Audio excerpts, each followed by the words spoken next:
of the Naga City People's Council.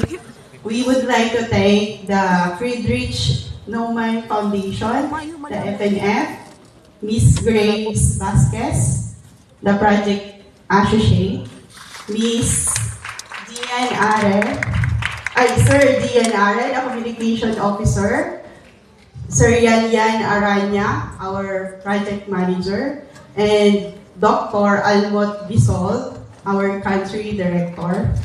And we also thank our host, beautiful host, Miss Mila Bahadjan, our director for the Duyan ng Magiting, Dustin Celestino, and Mr. Joel Saracho. Ang galing-galing niyo po.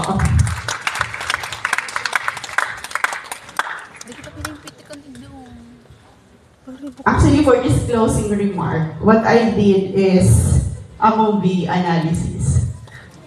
So I have two questions stuck in my mind after watching the movie. Excited ka mo. So the first question is,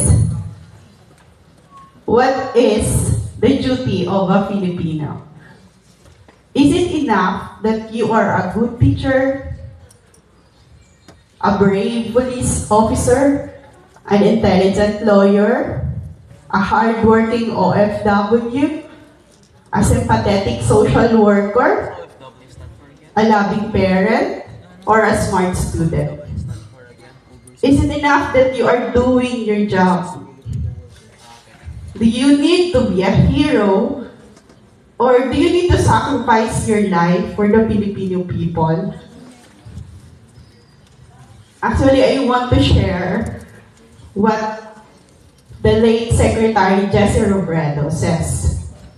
He says that for this country to succeed, we need ordinary people.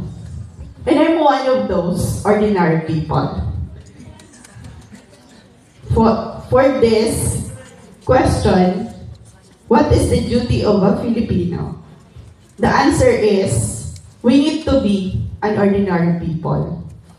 The Naga City People's Council started when our late mayor, Sec Jesse Robredo. So I wanted to share the history of Naga City People's Council. After his office work, he visited the market, the public market, the plaza, and he talked to different sectors. He talked to ordinary people. Binibigyan niya talaga ng panahon, yung usap-usap lang, kape-kape lang. So he talked to mga drivers, mga vendors, the youth, the children, the businessman, the educators. So there are a lot of different sector in the community. Usap-usap lang.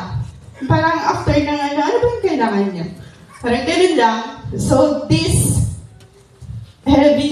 because of this practice of Secretary Jess, he learned from the grassroots what are the real issues and concerns and give them immediate and suited solution. So for 26 years, kasi nagsiselebrate yung Naga City People's Council ng 26 years anniversary. So for 26 years, we became an empowered citizenry. And we are the partners of the government. We engage in the policy making. Kasali kami sa mga committees. Ako, as part of the agriculture sector, I sit in the Committee of Agriculture sa Sanggunian. So we are part of the policy making body, and we are the voice of the people. Secretary just involved the people in governance. And this is also the dream of our Vice President Lenny Robredo for the Filipino people. A transparent, accountable, participatory government. But we lost the chance to achieve that kind of government when she lose. we grieve to share, sana, to the Filipino community, the Naga City People's Council, how we exercise engagement in the governance, participatory governance, and how we being a partner of the government of giving the different sector of what they really needed. So for the second question, do you think the pink revolution can happen again? I think yes, it can happen again because we are Filipinos and voluntarism is inherent virtue of every Filipino. Willingness to share the goods and services, the abilities and skills, the time and self to still see hope that Philippines can be led by Filipino who will give good future to our sons and daughters. Thank you FNF for choosing Naga to have this free film showing. Shout out sa mga student ko from Central Bicol State University of Agriculture. Libre na to, so happy kayo.